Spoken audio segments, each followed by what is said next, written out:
Imagine driving down a dark, deserted road in the dead of night. Your headlights slice through the blackness, revealing nothing but twisted trees and the occasional glint of something unsettling. You feel a shiver crawl up your spine because deep down, you know you're not alone. Now buckle up, because this is not just any road. This is the Lost Highway, and once you enter, you might never come back. Welcome to the ride of your nightmares. Jake had always been a bit of a thrill seeker, so when he heard about the Lost Highway, he knew he had to check it out. It wasn't exactly on the map, kind of like a local legend for adrenaline junkies and ghost hunters. So one chilly October night, armed with nothing but a full tank of gas and a pack of beef jerky, he set out to conquer his curiosity.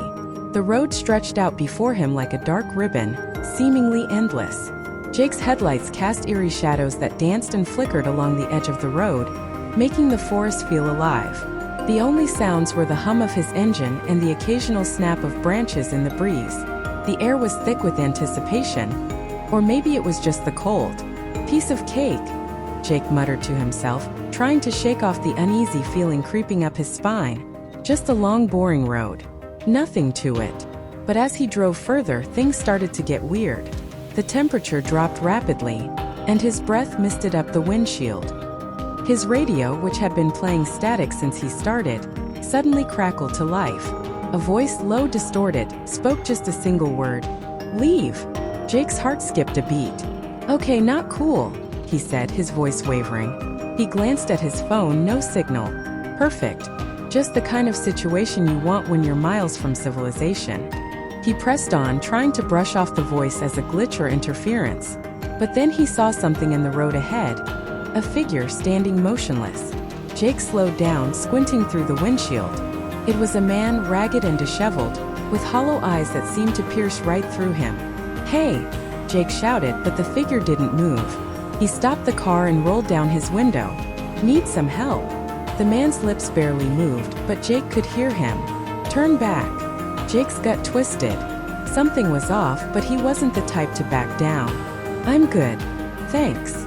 As he rolled up the window, the man slowly stepped aside, revealing a crumpled, hand-drawn map on the ground.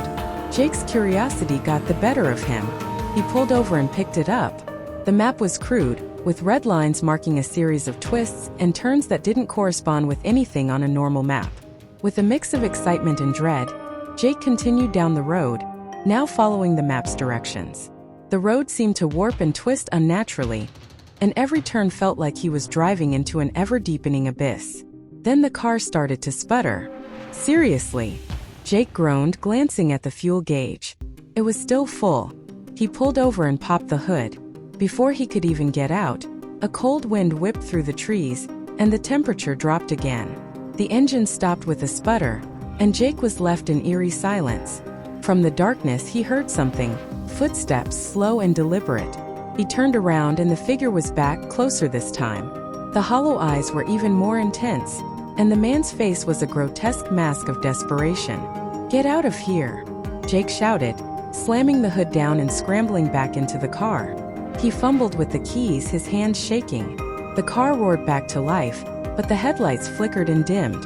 Jake sped down the road, the map tossed aside. The forest seemed to close in on him, and the trees began to twist and writhe like living creatures. The road ahead seemed to stretch on forever, each bend revealing more of the same menacing darkness. His phone buzzed. Finally, a signal. He dialed 911, but the call wouldn't go through. Instead, he received a text. "You're not alone." His heart pounded as the message sank in. He glanced in the rearview mirror and saw the man again, now joined by other shadowy figures. They were getting closer, and the whispers started. Voices in the wind, chanting, pleading, and threatening. In a desperate attempt to escape, Jake swerved off the road, plowing through the underbrush. The car came to a jarring stop as it hit something solid, a wall, and he was thrown forward. Dazed, he looked around. The forest was gone, replaced by an empty, fog-covered field. The road had vanished. Jake stumbled out of the car, disoriented. The fog was thick, and visibility was almost zero. He heard the figures closing in, their footsteps echoing around him. The whispers grew louder, more insistent, until they became a deafening roar. In the midst of the chaos, Jake spotted something. A small, dilapidated cabin in the distance. Desperate, he ran towards it. The door creaked open with a shudder, and he stumbled inside, slamming it shut behind him.